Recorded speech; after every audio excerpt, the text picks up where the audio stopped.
On the week of September 19th, besides...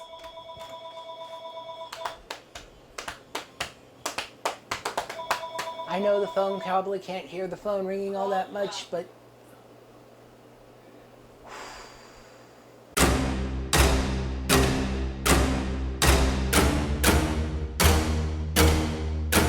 Hello there, heroes. I'm the Orange Ranger, and welcome to another Comically Long review. Before we get started, a quick scheduling note. You see, with Power Rangers Beast Morphers returning on September 14th, hence Power Rangers Beast Morphers episode reviews returning on September 18th, and locking up an every week slot, I need to do a little bit of shuffling. You see, I haven't exactly held myself back from excitedly crowing that I've finally got the two mainline Power Rangers comic series all caught up. But as I was looking over the schedule, I realized that going forward, comic reviews would always be 1 week behind the comics themselves. Basically, I'd be reviewing the next issue of Mighty Morphin Power Rangers or Go-Go Power Rangers 2 weeks after its release, on the week that the newest issue of the other series comes out. On the week of September 19th, you find folks were getting, besides of course a Power Rangers Beast Morphers episode review, Unmorphed MomoCon 2019 Day 1. Now, instead of that, you'll be getting a second straight week of a comically long review with Go-Go Power Rangers issue 23.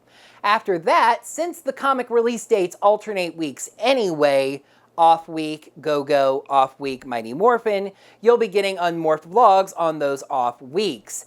And seeing as I've got MomoCon to get through and then something else that I'll want to vlog, hint hint announcement video coming, that could take a while catching up on vlogs. Alright, no more delays, time to get to work. We know that the Mighty Morphin Rangers are having a little bit of trouble meshing in their new team members, while meanwhile the Omega Rangers have settled into their mission of helping the empowered. How will these two separate stories start to merge? Let's find out by taking a look at just one comic book. Mighty Morphin Power Rangers issue 42. Now, we're once again having a little bit of trouble with the covers. This issue happens to have 7 covers, according to Comic Vine, which seems like a bit much for a regular non-event issue, but I will say that one of them seems to coincide with an annual event, Local Comic Shop Day. From what I can find, Local Comic Shop Day, not to be confused with Free Comic Book Day, started in 2014 to celebrate independent comic stores. Of course, I don't think I've ever seen a chain comic store, but they probably exist, and non-sarcastically, it's likely more about not getting comics just from big websites like Amazon. So here's the thing, I can't find that one. Comic Vine doesn't have it, and while I'm addressing covers that I can't find, there's also a variant cover for All Seas Collectibles that I can't find either. Once again, and I swear I'm not going to harp on this, it's not a negative, it's just the truth, Ranger Wiki does not have a page for this current issue yet, so they don't have the covers either, is what I'm saying.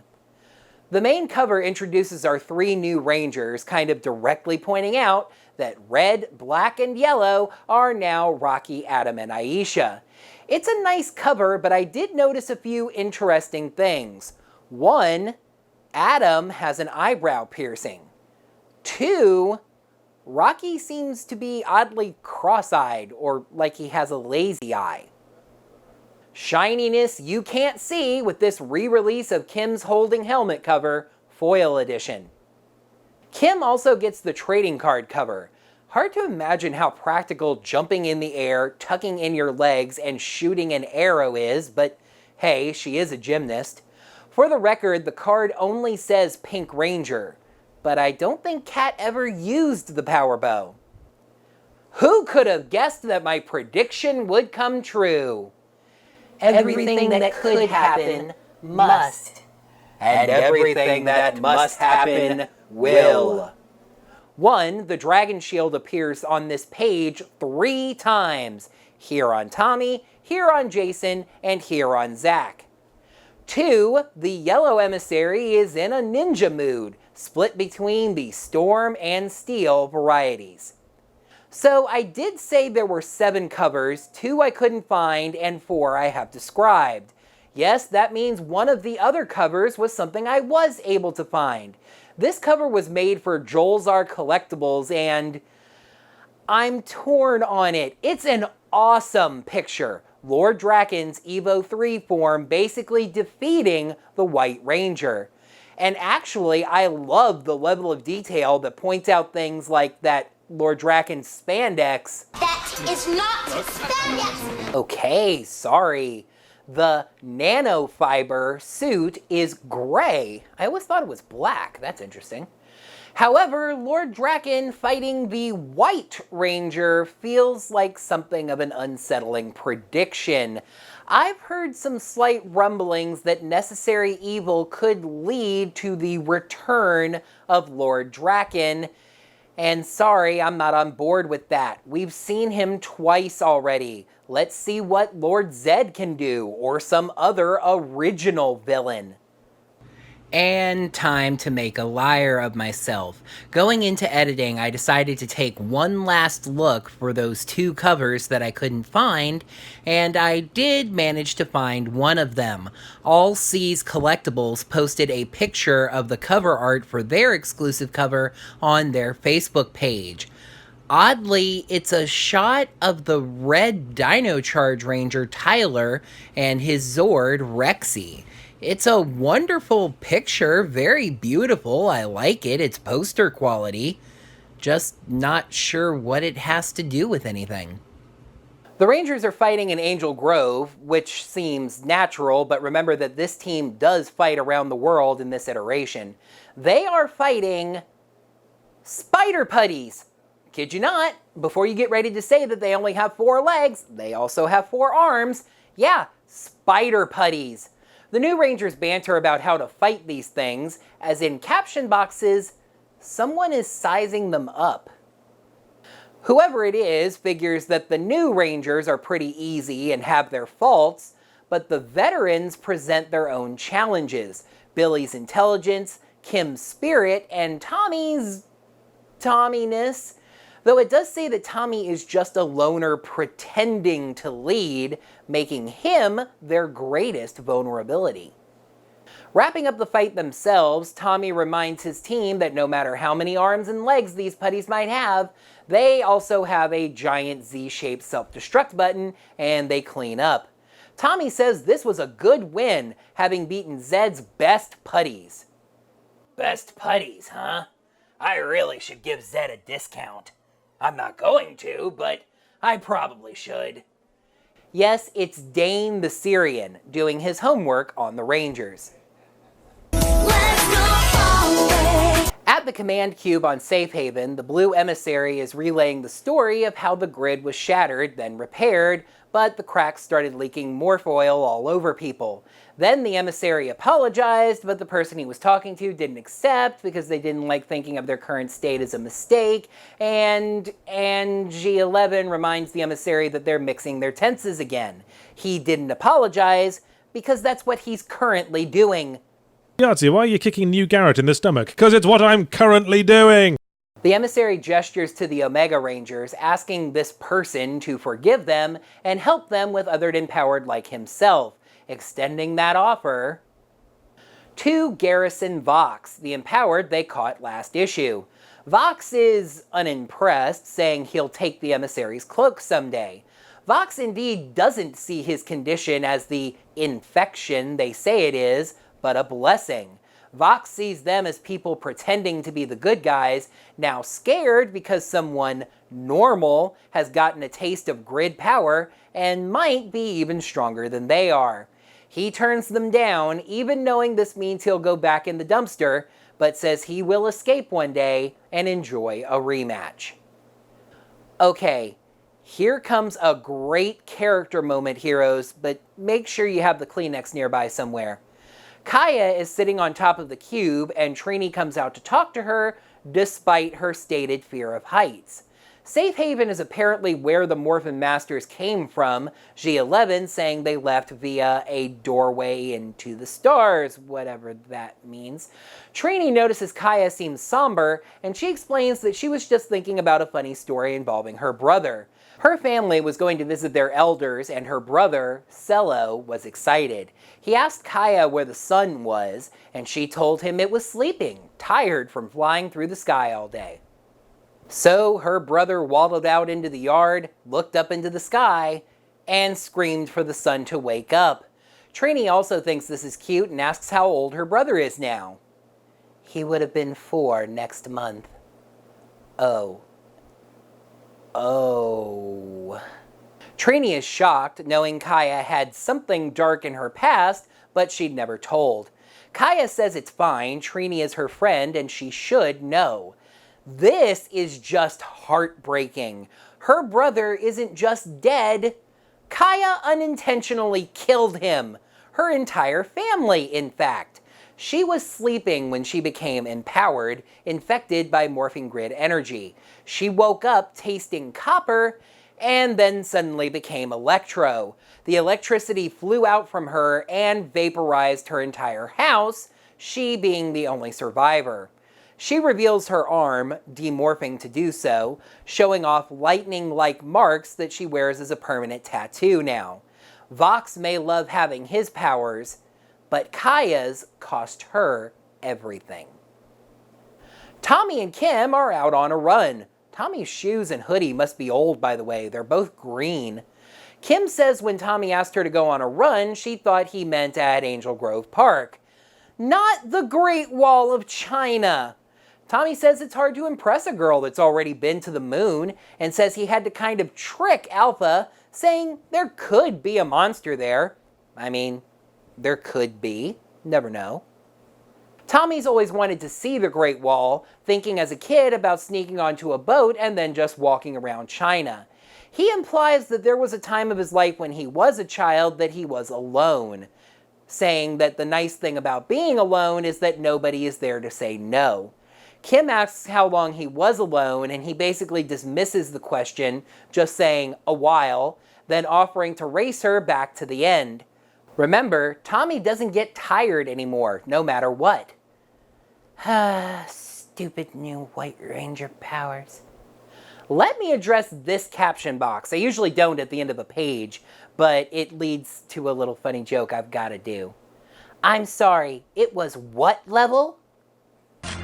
It's over 9,000! What, 9,000? No, okay, not quite that high. This isn't Dragon Ball. It's just level 6. Though that's not just the highest empowered they will have ever fought. It also means that the empowered are getting stronger. But it gets even better, folks. G11 can't isolate the location of the empowered besides the planet it's on. And that's Breel. You might remember this is somewhere that the 3 Rangers that aren't Kaya have been before. The emissary confirms this, having access to all of time, etc., etc. Oh, by the by, this gives me a chance to respond to something in video form. This shot of the emissary here shows him in Blue Dino Thunder and Blue Alien Ranger. A few issues ago, I pointed out what I thought to be a coloring error, since it looked like half of the emissary's helmet was actually yellow. The shot was very zoomed in, basically just on the emissary's visor, and I had some viewers point out that that was actually the head crest of the Blue Alien Ranger. I suppose that's possible and even likely, but I still think that shot could have been drawn a little bit better so it didn't appear to be a coloring error. Any dang way, the emissary says they arrived on Breel in a kaleidoscope of colors, referencing the color swapping, and shared thoughts, minds, feelings, and mouths. What you gonna say? Jason tries to save face here, explaining the color swap thing, and Trini jumps in to say that they shared thoughts. But they kind of forgot to mention that part to Zach at the time. Kaya thinks the color swapping idea is neat, saying maybe she'll get to be the Red Ranger this time. G11 says something weird that their connection to the morphing grid is too strong for Brielle to impact it, so they're going to stay the same colors. This is an odd implication that the Mighty Morphin team has a weaker connection to the morphing grid. One, it downplays the main focus team, and two, how is a connection to the grid stronger or weaker?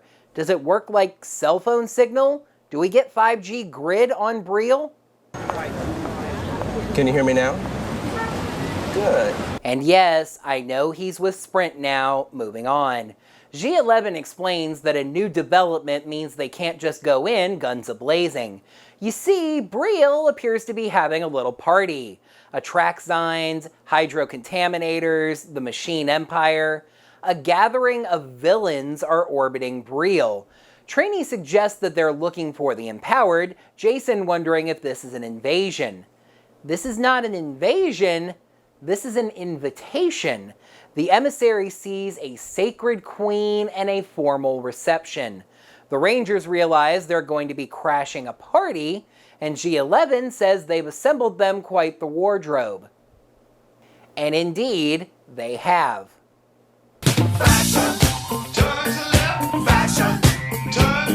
Jason sports a sharp-looking red tux, Trini gets a flowy yellow dress with arm straps, Zach has a similar tux to Jason, but in black, of course, and Kaya gets a strappy dress that is probably supposed to be dark blue, even though it comes off more gray.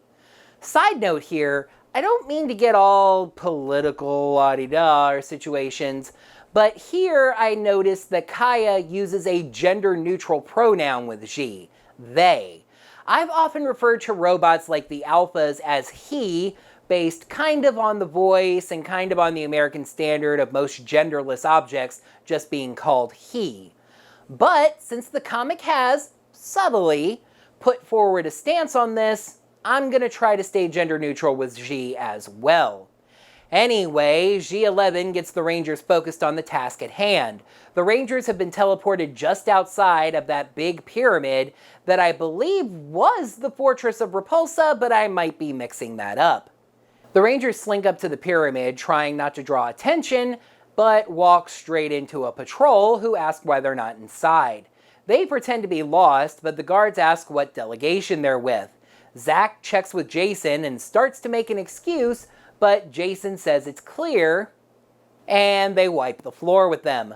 Funny moment as Jason tells the other three to keep it quiet, but they all have their hi-yas, Zach even saying he just has to make the sound. Kaya notices Trini's heels and sees them as foot spikes, which Trini agrees with. Like secret agents, the Rangers slip the unconscious bodies into the bushes and head inside. Inside, Darkonda and Elgar have a laugh about Astronema. Hints at this universe still being expanded, kids. The Rangers' mission is to infiltrate the party, find the level 6, and get out. Not even to necessarily fight the level 6, just figure out who it is so they can contain them later. G11 tells them not to engage. The power levels are off the scale, over 9,000, already used it already, etc., etc.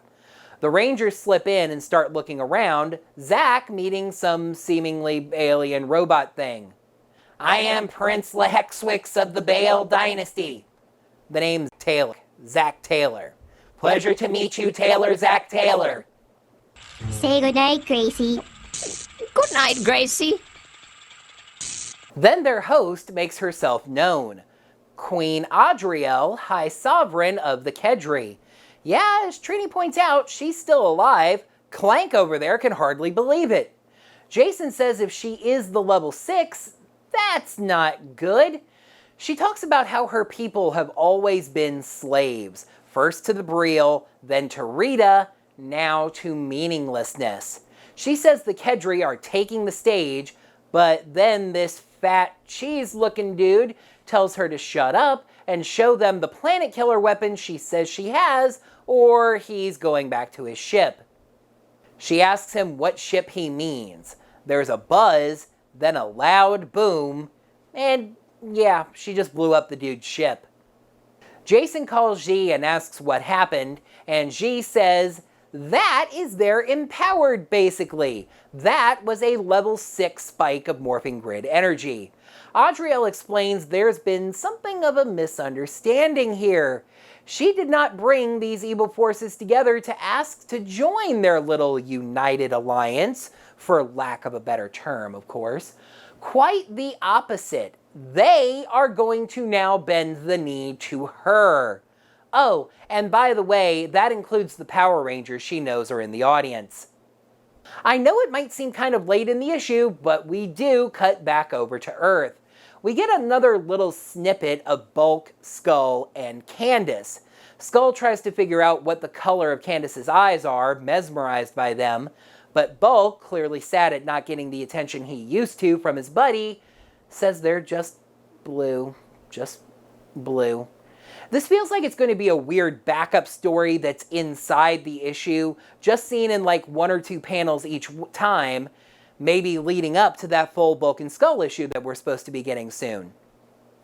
Meanwhile, Kim and Billy get some food. Kim tells Billy about going to the Great Wall and how the whole time they were there, the departed trio never came up, which was nice. Billy sadly admits that they haven't contacted him about their visit, and Kim says it might be time to admit that they just live in 2 different worlds. Or on 2 different worlds? Oh, hey, Rocky, Aisha, Adam, good seeing you, seeing as you were the weight of the story in issue 40. Yeah, they don't get a whole lot of attention this week. Tommy has called the team together for a little come to Zordon meeting, saying they've done well the past few weeks, especially dealing with the spider putties, and that's what the comic calls them, so deal with it. But the key is to always be ready because they never know when Zed could strike again. Ironically, on the TV behind Tommy's head, Dane is striking. The Rangers point this out to Tommy, and seeing it, he says, "It's morphin' time." Excuse me, the f did you just say? Yeah, the 6 Rangers apparently just decided to morph right in the middle of the freaking juice bar. I get that action in comics is often condensed, and as I'll discuss in a minute, the Omega Rangers kind of dominated the plot this week, but you really need to include a panel of them running outside, or even just into the hallway like they often did on the TV show. Full page spread of the Rangers morphing. 2 notes here. 1, while I've actually been enjoying the art thus far, something about this just feels off. Nothing looks quite right. The best way I can think to say it is that it looks like a drawing, and yes, I know it is a drawing, it's just that it doesn't look like it's simulating the real life that it's supposed to be. 2, minor coloring error, and yes, this time I'm sure it is a coloring error. The tiger eyes on Tommy's helmet are green when they're supposed to be white. Okay, dude, calm down. Take a chill pill. If you don't have a chill pill, take one of those chill strips. You put it on your tongue, it dissolves. Chill. Hey, it's not like I'm losing any sleep over it, I'm just saying. The Rangers arrive at where Dane is causing chaos. Tommy says, "All right, doggy, playtime's over." Hi, doggy. Also, that's sort of a wink-nod reference to, well, Doggy Kruger, but it's kind of simple, so it comes off more like... That's the joke. Wow, that's 3 cutaways around 2 sentences. Yeesh. Anyway, I keep saying anyway, so anyway, Dane finds the dog jokes very clever and tells the Rangers to attack. They pull their blade blasters, but they immediately go dead. Dane has used a micro-yield EMP to disable them and warns the Rangers this isn't going to be a fair fight. So let me start out by saying that this is another good issue. The Omega Rangers story is very intriguing, tying back into plot with Gogo with Brielle and Adriel. The Vox plot continues a little bit as he rejects their offer to help them, and Adriel is apparently getting weapons from the First Order. Meanwhile, on Earth, Tommy lies to Alpha to take Kim to China. We sort of forgot the 3 new Rangers existed, and Dane finally does something, but the issue ends before we actually get there. When 40 basically focused on the Mighty Morphin Power Rangers and 41 basically focused on the Omega Rangers, I was a little curious as to how those two stories would blend. This week, they didn't blend. The Omega Rangers were clearly the A plot and the Mighty Morphin Rangers were clearly the B plot. Both were good. I just wish we had gotten a little more from the team that the comic is supposedly named after. I know that the two storylines are destined to blend into one at some point, and I would bet fake money that doesn't actually exist that issue 43 will be the exact opposite of this, focusing heavily on the Mighty Morphin Power Rangers and just giving us little hints of how the Omega Rangers plotline is proceeding. It just kind of makes me wonder if they might have been better off just starting a third mainline series for the Omega Rangers. I'd buy it. Issue 42 of Mighty Morphin Power Rangers gets a 3.5 out of 5. Next time on a Comically Long Review, the Rangers were having some trouble back in their go-go days. Tommy has skipped town, Jason got tackled by a blue ghost ranger, and worst of all, the Rangers are dealing with the bunny version of Arnold Schwarzenegger. Find out how the Rangers deal with War Bunny and getting their team back together when I review Go-Go Power Rangers issue 23. And remember, heroes, that's next week. That is going to do it for another Comically Long Review. Heroes, thank you so much as always for watching. Down in the comments below, let me know what you thought of this issue as well as my review of it. How do you feel about the balance between the Omega Rangers story and the Mighty Morphin story? Like me, did you think it was a little too heavily Omega Rangers, or did that work out for you and you like the balance? Let me know down in the comments below, and while you're down there, make sure you smack that thumbs up button and let me know that you enjoyed this video. Make sure you're subscribed to the channel to see all of my videos and ring that bell. Get your notifications set up so you will be notified whenever I post brand new videos like these Comically Long Reviews, which will now be coming out Wednesdays after the issues are published. So be looking forward to that. And if you'd like to lend any financial support to my channel, head on over to ko-fi.com/orangerangervideos where you can get me a coffee. Delicious. They're set at $3 a piece. I'd greatly appreciate any financial support I find at that site. Until next time, heroes, may the power protect you. Comic videos would always be coming out 1 week behind the actual release, and that's not what I mean. That is a blooper. And seeing as I've got a tongue that can't say words, on the week of September 19th, you find folks beside... Wow. But this time does... whoops, messed that up anyway. Her family was going to visit their elders, and her brother, Cello, farts. Remember, Kim doesn't get to Yes, I know with he did G11 explains that in a new development, they and yes, I know he's with farting. Fart. G11 explains that a new development means that... Wait, what? That a new development that... Okay, Fourth blooper is on writing, Sean. They pretend to be lost, but the guards ask what delegation they're with. Clank can hardly believe it. Jason says, Tommy says, all right, yeah, I should mention how they like arrived at the... Anyway, I keep seeing anyway, gosh, dag nabbit. Yeesh. Anyway, I keep saying anyway. See, what the? The Omega Rangers were the A plot, and the... Issue 42 of Mighty Morphin Power Rangers gets a 3... In the I've started asking them a question and I hadn't thought of one.